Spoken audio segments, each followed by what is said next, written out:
So turn 1 Grief Scam tends to win a lot of games. Turn 2 Sign of Draco with a Guild Pack seems to win a lot of games too. Huh. Well, I guess we just play both and get all the free wins we can. Hey, what is up guys? Welcome back to another video. My name is Smurfy. Sorry about the webcam not working. Don't worry, I've got a little still picture of myself up there anyway. But today we are playing Scam Zoo. The deck gets a bunch of free wins, so that is what we're going to do. This is actually a little bit different to what I normally do. I normally do live gameplay, but my webcam is broken and its recording's been a nightmare. So we're just going to go over some gameplay that I have previously done. I think I ended up going 13 games, 10 wins, and I think it was 10 wins, 2 losses like legitimate, and 1 was I went AFK and timed out. So I'm going to say that's 10 and 2 because it pretty much is. Yeah, let's go ahead and get into some gameplay. If you guys enjoy the content, make sure to subscribe. There is so much more zoo content coming. Let's hop into some games and peace. All right, let's just hop into game 1 of the first round. Let's just see what happened here. This happened quite a while ago, so I don't remember exactly what happened. But we're basically just going to play it through and see what happens. So opening hand, straight away with the ley line into a Thoughtseize. This hand is pretty rough because we basically just don't have our second land drop, but the upside of finding a land and instantly being able to turn the Draco into the keyword monstrosity that it is, I think is worth it. And yeah, so we're just going to run back Thoughtseizes here. I think you can miss a turn with this leyline combo, and especially if you've got something proactive to do like a Thoughtseize, I think that's fine. So our opponent does have their Boggle creature in play. They did actually top deck that, I believe, because we Thoughtseized them turn 1 and turn 2. Okay, here we go. So we've got the turn 2 Draco. This is basically what this hand was relying on. The leyline in your opening hand with 1 land and 2 Thoughtseize. It's a risky move, but I think it's fine to keep game 1 because there are so many decks that just lose to it. So obviously our opponent is on Boggles. They do not want to trade their creature in for the Draco. And it looks like we're going to be able to just get a head start on the beats. The Tarmogoyf is absolutely huge thanks to the Thoughtseize getting rid of an enchantment and a creature. So we can just start swinging it in the air. And it's going to be very difficult for our opponent to race us unless they get the lifelink enchantment. I can never remember what that one is called. Daybreak Coronet. That's what we're trying to talk about. So we just go for an easy block here. Once you take out the Ethereal Armor on their dude, the creature becomes significantly smaller, and that's pretty much just game. We do just evoke the Grief here just to finish things off, but with no creatures in hand, and we've got essentially lethal. I mean, it's not in 1 turn, but there's no way they can play a dude and do anything. So yeah, nice easy game 1. The Sign of Draco in our opening hand was a little bit risky, but I think that was worth the risk. Moving on into game 2. And we're against Boggles, obviously, for game 2. There's not too much you can actually interact with against Boggles, so you kind of just often won't have much sideboard hate. Obviously, their creatures are hexproof, so there's just not too much you can do against them. You kind of just have to race them and hope that you can leyline binding their good enchantments instead. And again, we just have the Draco and a leyline. And a 1-land hand, but especially on the draw, I think it's even safer to keep. We don't have the Thoughtseizes, but we do have the leyline binding. So it just means that whatever our opponent puts on their dudes, we can at least remove the Ethereal Armor, the Daybreak Coronet, whatever the big problematic enchantment is, and then hope to just race them with the Sign of Draco. But yeah, even the Ragavan here, because the first strike from the Draco just means that Ragavan can hit your opponent with first strike and trample. We obviously get to evoke Grief as well. You don't have to not dead after all it, especially when you're against such a linear deck like Boggles. Sometimes just getting rid of their Ethereal Armor or their creature is just good enough. You don't have to necessarily keep the Grief around. These games are over so quick with a Draco in the air. That yeah, you don't need the value of keeping the Grief around. It's obviously nice, but sometimes you just get your opponent's best card and you call it a 2-for-1 and call it a day. And again, as I said, the Ragavan here having first strike and trample just means that our opponent is basically just never able to block this game. which is just seems unfair. The it looks like we're more of a Boggles player than our opponent at this point. I didn't think this matchup would be so easy, but I guess the Leyline Sign of Draco openers are just absolutely busted. I think that's what holds most of this deck together. And then you sometimes got the Grief scam package as well. So yeah, that was round one. Super straightforward. Keep the Leyline and Draco hands, I guess. All right, moving on to round number 2. Opening hand is pretty much as average as you can get. You've got the Draco for turn 2, no Leyline Binding, no scam package, but just generic good cards. So it's kind of a hand where you kind of just have to keep it, but it's not the kind of hand that you're ever excited for. It's like the bare minimum for it not to be a mulligan. I think this is. The Not Dead After All especially just sucks in your hand without Grief. But we've got the Draco, we've got the Tarmogoyf. Like, you know, we've got some good tools to get our opponent dead. So your opponent goes and plays a Goblin Engineer, which I think a lot of people won't even be familiar with. But it essentially allows you to bring back artifacts from your graveyard. And it just tells us that we're against an artifact deck. And I've not seen it in Grixis before. But I just know that you don't want Goblin Engineer around, so we're just getting rid of that. We go ahead and draw the Leyline, which is fine. Like, we're on 3 lands, 1 more and we can just cast it. The One Ring does slow us down a little bit, but yeah, like they don't actually have anything going on. We've got the Draco, so I think this isn't the end of the world. Oh, I didn't realize that Pithing Needle is on Windswept Heath, so I guess we can't cast the Leyline there. Also worth noting that the opponent had protection from the ring, so we couldn't Thoughtseizn that turn either. So we did kind of just miss an entire turn. And here is what is essentially the combo of the deck. If you haven't seen it before, let's just go ahead and show you Sword of the Meek. Whenever a creature, which is a 1/1, enters the battlefield, you may return Sword of the Meek from your graveyard and put it onto that creature. So if I just go ahead and pause. Yeah. So whenever a 1/1 comes into play, this comes from your graveyard and comes back and equipped to that creature. Thopter Foundry says you can sack a non-token artifact and create a 1/1 Thopter with flying, and you gain a life. So the aim is you pay 1 mana, you sack the sword goes to the graveyard, you make a 1/1, the sword then comes back, equipped to that 1/1. You then pay another 1, you sack the sword again, you make another 1/1, and you essentially just have 1 mana, make a 1/1 flyer, and gain a life. And that used to be a very old combo deck with Urza. It has definitely not stood the test of time, but yeah, that is the combo. It's nothing scary, but it used to be with Urza because you could do it with like infinite times, because Urza would let you tap it for blue as soon as you played as soon as you made the token, so you could essentially just make infinite tokens, gain infinite life. And yeah, at this point, the opponent has basically just got us completely locked. I don't think there's too much that we can do. They're using the ring, they're drawing a bunch of cards, but they've got the combo online.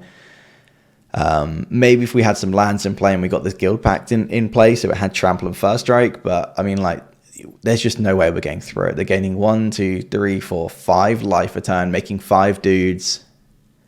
Yeah, just absolutely miserable. So we'll go on to the sideboard games, and hopefully those go a little bit better. But game 1, it's very easy to get caught out by a combo deck. So instantly, this hand is 1 Draco short of the absolute dream, which is turn 1 Grief Scam, and then turn 2 Draco. But yeah, we've got the Grief. I'm not sure what it's waiting for here. But, okay.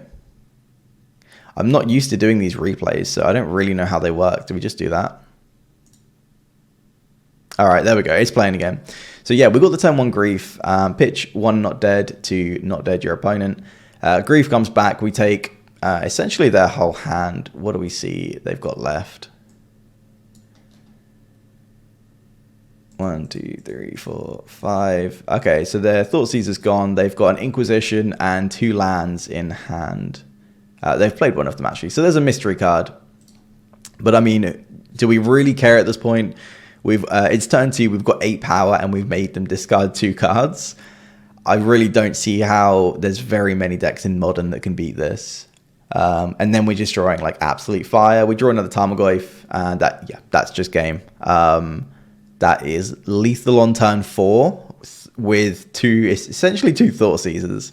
So that shows you the power of the Grief Scam. The only thing that could have gone better was if this was a Draco and we went turn 2 Draco. But absolutely awesome. This is the reason that you kind of play Scam Zoo, because as you saw, round 1, we just sign a Draco turn 2 both games and won. And then here you can just Grief Scam and win as well. Like, you just cheese your opponent out of so many wins. And then on to game 3. Hopefully we can get another broken hand. We've got the Leyline, but we do not have the Draco. We also have the Not Dead After All. So if we draw a Scam Creature, if we draw the Grief, we could have done that as well. Our opponent's chosen to Thought Seize us as well, which just seems odd. Anyway, we'll lead off with the Thought Seize here, taking their Inquisition. What they have in hand is Damnation, Molten Collapse. Oh, they do have Urza in the deck. Okay, so there you go. Tap an untapped artifact you control, add a blue to your mana pool. So that works with the Foundry to basically just make infinite dudes. Opponent has kept a 1-lander, and it looks like they just go ahead and concede. Okay, so we had the Ragavan. What happened was they fatal pushed it. We Not Dead After All it. They knew that we had it. And that kind of just made them concede. I think that was more of a shame concede that they didn't draw their land. What we would have done was eventually got a treasure token from Ragavan, cast a Draco, and then probably just win regardless. They would have to draw so many lands in a row to Damnation, and everything would be hexproof because of the Draco. I don't think there was too much they could have done there other than mulligan their 1-lander. But it is what it is. That is round 2. And let's go to round 3. All right, opening hand again, another Leyline. Only 1 land, but we have the Ragavan. There is an option here where you don't reveal the Leyline and you just Scam Grief turn 1. Oh, no, you can't do that because we don't have a black land in play. The only reason that taps for black is because they'll get the Leyline. But I don't think it really matters. You've got Leyline, you've got Draco. You kind of I think you just have to keep it and hope for the best. And fortunately for us, we do draw the land. And you just do the broken combo.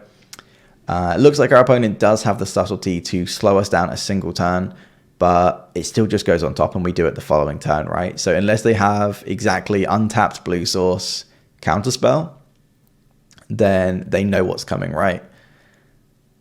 And it looks like they don't, so they're just going to dash the Ragavan, and then what that will do is trigger and get rid of our Draco, which is a smart play from our opponent. If they can't counter the Draco, then just getting off the top of our deck seems like a pretty good choice.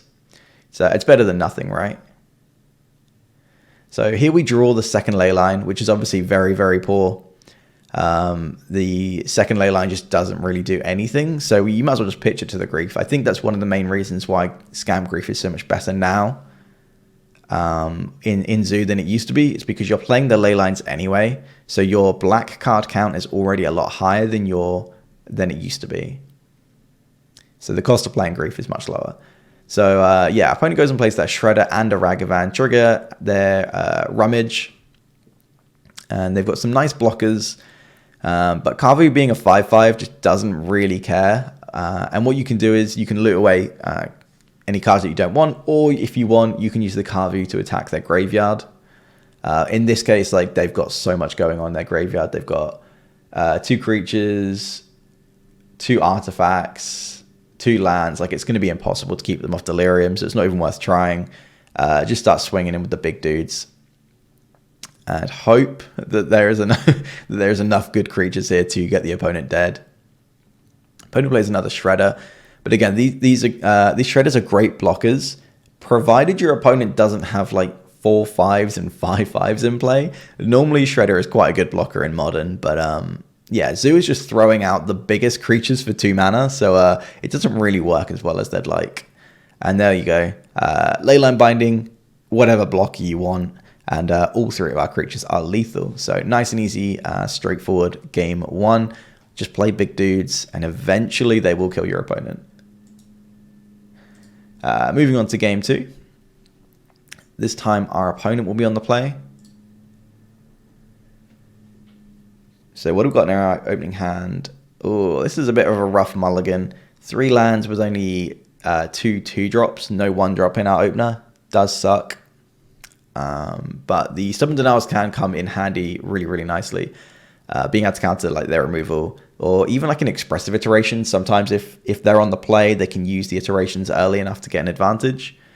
But yeah, opponent also gets to use their nice fancy Surveil land. So I find it a shame that we don't really get to play them in Zoo. You probably could get away with one, but I'm not a massive fan of them in Zoo. Maybe I'll do a video showing them off, but I don't know. It seems a little bit slow when you want to play Ragavan into Kavu or something into Draco.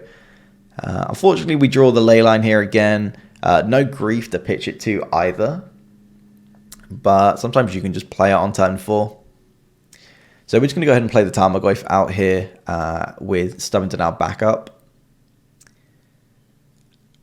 And it looks like the Tarmogoyf is surviving for a little bit here. As I said, I can't remember exactly what happens in these games. So this is kind of just like, we'll see what happens. Opponent goes and counter spells our Kavu, and then our 1 mana Tithe actually works. So it made our opponent pay 1, which obviously they can't. We get the Kavu in play. Now we've got some really big dudes on the board. Opponent goes and bolts the Kavu and Unholy Heats it, which is absolutely crazy. So we should have a massive advantage here. And we untap. Unfortunately, we've drawn essentially 2 blanks with double Guild Pact. We're going to need to draw an untapped land and maybe resolve one of these Guild Pacts. If we do, then this Draco is going to become the keyword monster, the keyword spaghetti monster that it is. And it looks like our opponent is tapping out here, or not tapping out, delving to play a Murktide, I would expect. Yeah, there it is. Very big, very big blocker. And unfortunately, we have not drawn the land. So we're just going to swing in with the Tarmogoyf. I think the option here is basically you just swing in, bolt the Murktide if they block it, and you just accept that you have to take that trade. And by the look of it, our opponent is not really sure on what they want to do. They ended up just taking it. So they're going down to a very dangerous life total here. And when your opponent's down to just 2 cards in hand, I think you do just have to counter the expressive iteration. I prefer to counter the removal spells, but expressive iteration, just such raw card advantage, you kind of just have to. And we're going to go ahead and bolt here before damage. The reason that you do that is because then the Tarmogoyf can trample through with extra damage. So the opponent goes ahead and bounces our Draco. Tarmogoyf resolves. With only 2 cards in our opponent's hand, it seems like we're in a very good position here. We've got the Draco combo. We've got a Tarmogoyf in play. Like things are all going our way. Yeah, let's see what we draw. A Molten Collapse is obviously not ideal. It doesn't really do too much. We just need that 4th land. I think once we get that 4th land in play, we are looking very, very good. And it looks like our opponent's gone for the double block and then bolt it, which I assume is going to give them Delirium. Oh, that's a really nice play from our opponent. And this is probably where it could go wrong. Expressive iteration into Murktide region, absolutely brutal. We do have the Molten Collapse, so that's not as bad as it might seem. Obviously, expressive iteration giving them card advantage sucks, and then they trigger the Shredder. But yeah, we've got an answer to their 7/7. I think that's the most important thing at the moment. And again, we're just looking for that extra land drop. Flusterstorm off the top is a lot weaker now than it is early game. Early game, you like it because it's kind of just like a Spell Pierce. But now we've gotten to this stage of the game, we don't have enough blue to play that and use the Molten Collapse. Yeah, I think we're going to struggle at this point. We only need to hit our opponent once, but with a 3/5 in play, it's just like we're never getting through that until we draw removal. Luckily, we draw a second Draco, so that's pretty good. And they have the counter spell. And the Flusterstorm actually lines up reasonably well here. So obviously that is going to stop their counter spell.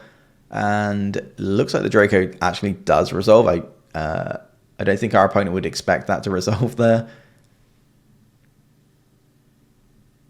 Unholy Heat one of the Dracos, and that Shredder is an absolute Draco killing machine at this point.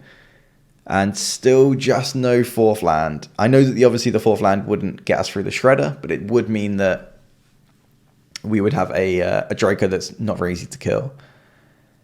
Opponent plays another creature, so they've got a lot of bodies on board now. We are going to struggle to answer all of these. So we choose not to attack there. The reason for that is that the opponent's, wherever it is, Dragon's Rage Channeler had Delirium, and it has to attack if it has Delirium. So I really like just using the Draco. It's kind of like a road stop. They have to swing into it. We get the free kill on the Dragon's Rage Channeler. I really like that.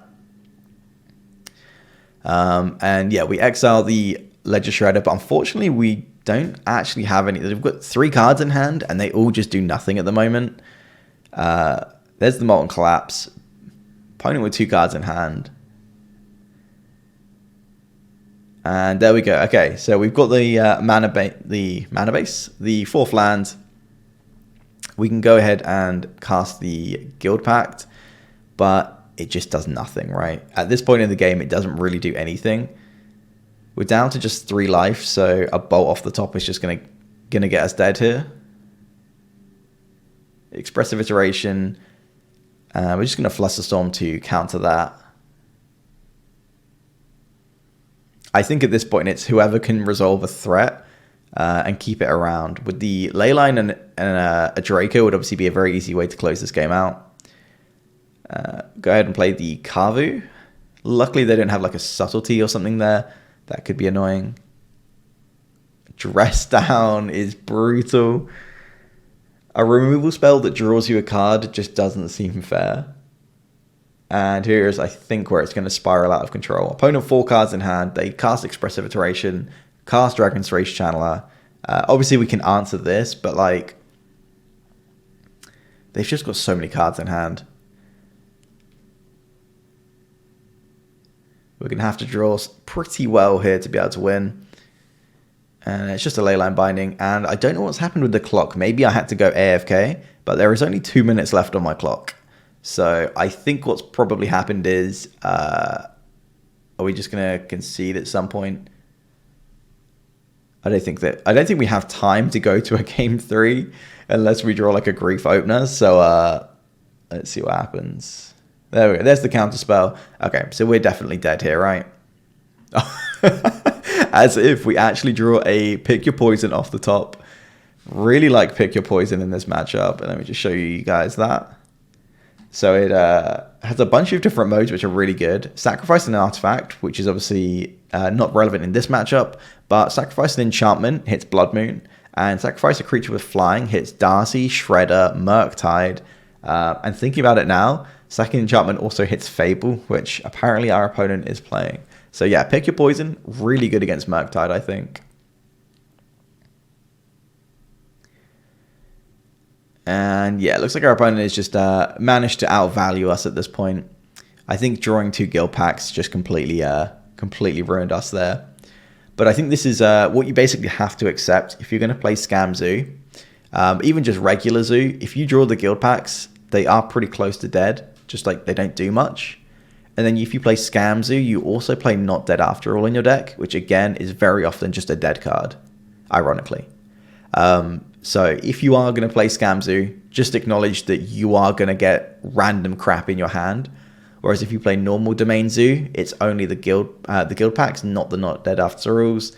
And also things like Thoughtseize aren't often a good top deck. So yeah, just the cost of playing the Scam package. So going to game 3, I think this is actually a very strong matchup. But as you can see, with only 2 minutes on the clock, I don't think we're going to be able to get this done. Looks like we go ahead and keep an opening hand with a Ragavan. And potentially a turn 2 Grief if we can draw a black card. If not, it could be a turn 2 Draco. We can, if this Ragavan connects. Sadly, it does not. There you go. So that is actually the turn 2 Grief. Hopefully, they have the subtlety as well. It's not even like it's a massively detrimental thing for us to have to endure like the subtlety on turn 2. It's more of the fact that we just don't have any time on the clock. Normally that's fine. You get a 2 for 2, which is not the end of the world. And our opponent with just lands in hand is so frustrating here because like it's very plausible that we would be able to win this at this point. Any land is good because then we can play Draco. We've got Not Dead After All, which is fine because they're eventually going to draw a removal anyway. But yeah, we just don't have the time on the clock, unfortunately. I'm not even going to bother wasting everyone's time. I'm pretty sure all that happens is we time out. Our opponent does literally nothing but play lands, and we don't get to play the Dracos in time. So yeah, that one, we lost to the clock. So I don't even think that one counts. That's just me not managing my time, probably getting distracted by something else. All right, moving on to the next round. Our opening hand was a mulligan. We go down to 6, but we've got the Leyline and the Draco. This is just like absolutely ridiculous that you have a deck that just gets these Draco turn 2s and just kind of just wins off the back of them. There are a couple of ways that people can interact, but predominantly game 1, people just don't have a lot. Unless you have the counter spell for the Draco or a subtlety. And subtlety doesn't really even work either because you just put it back on top. Yeah, so our opponent is on Amulet. This is one of those matchups where the Leyline combo doesn't actually mean too much. They can still absolutely destroy you, even if you have the Leyline combo. They can go well over the top. They can play like 2 or 3 prime times in one turn and destroy you. But fortunately for us, the timely Leyline binding on our opponent's Amulet, so then they go Mycosynth Gardens, copy it, and then you, in response, get rid of it. You kind of just turn off their Amulet, and you also waste their mana for their Mycosynth Gardens at the same time. And then we just managed to get the Grief in play nice and easily as we've curved out with our mana base. And as you could see, we got rid of their Draco from their hand, and they kind of just don't really have anything going on here. They had the double Mycosynth Gardens with the Amulet, which would have been absolutely crazy. But because we had so many creatures, we managed to put the clock on really, really quickly. The Grief took away the last spell in their hand, and they kind of just ran out of things to do. So yeah, that could have gone very poorly because they had the Teleria West, and they had a bunch of potential Amulet of Vigors. So I think that binding was absolutely pivotal in that game. But yeah, we put enough of a clock, and we got there. Going into game 2.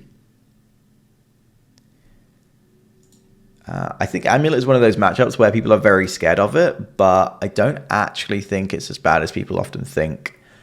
So we did mulligan that first hand because we had the Leyline, but it doesn't really do too much. But we've now got a Kavi. We've got 2 Leyline bindings.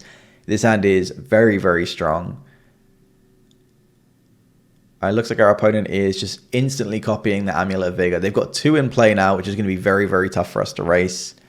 At this point, I'm not sure what the best line is. We opt to just evoke the Grief, just try and get one of the cards out of the hand, get some more information. And we can see that they have a Summoner's Pact and a bunch of lands. We took the prime time, so we have to know that they can Summoner's Pact if they want to. They choose not to do anything, so we kind of just have to play out our threats and see what we can do. This is one of those matchups where you just have to keep up Leyline binding if you've got it sometimes. It does mean you occasionally will slow your clock down by a turn or 2, but you just can't risk essentially just giving them a free turn to do what they want. You have to at least threaten to have a Leyline binding or something so they at least think twice, or you could just very easily die. So we know they've got the Summoner's Pact. We pretty much just have to keep up a Leyline binding. And just wait for our opponent to do whatever they're going to do, and just work out the best solution to whatever threat they present. So that could be a Colossus, it could be a prime time, whatever the situation. But yeah, we managed to have enough threats, and our opponent just didn't really have enough to go off. So nicely done with the Kavus and the Draco, but I think predominantly the Leyline bindings and even that Grief, just seeing their hand meant that we knew what to do. So yeah, I think Amulet is actually a reasonably good matchup for Zoo, regardless of if you're playing Domain or Scam Zoo. If you enjoyed the content, I mean, you've watched 30 minutes of gameplay, so you probably did. Subscribe, like the video, leave a comment, do all that good stuff, and I will catch you guys in the next video. Peace.